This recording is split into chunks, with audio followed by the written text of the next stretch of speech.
Not our problem. A drop of honey can bring down a palace to ruins in no time. Don't be surprised. Just go and read now. The king sat with his adviser, eating honey on puffed rice. As they ate, they leaned from the palace window and watched the street below. They talked of this and that. The king, not paying attention to what he was doing, let a drop of honey fall onto the windowsill.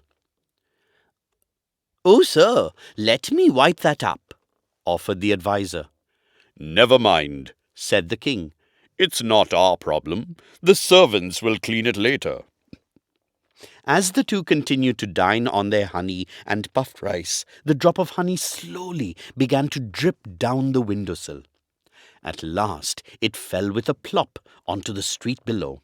Soon a fly had landed on the drop of honey and begun his own meal.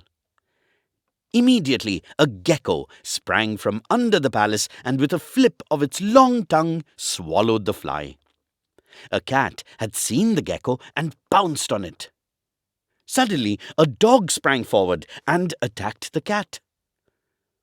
"Sir, there seems to be a cat and dog fight on the street. Shall we call someone to stop it?"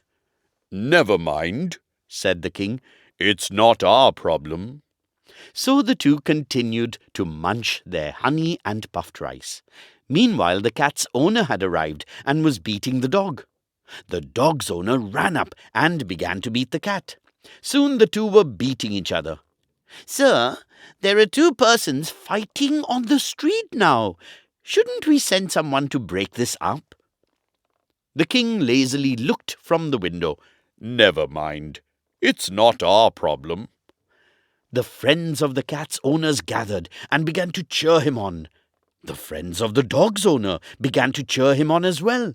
Soon both groups entered the fight and attacked each other. "Sir, a number of people are fighting on the street now. Perhaps we should call someone to break this up." The king was too lazy even to look. You can guess what he said. "Never mind. It's not our problem." Now soldiers arrived on the scene. At first, they tried to break up the fighting. When they heard the cause of the fight, some sided with the cat's owner. Others sided with the dog's owner. Soon the soldiers too had joined the fight. With the soldiers involved, the fight erupted into a civil war. Houses were burnt down, people were harmed, the palace itself was set afire and burnt to the ground. The king and his adviser stood surveying the ruins. "Perhaps," said the king, "I was wrong. Perhaps the drop of honey was our problem."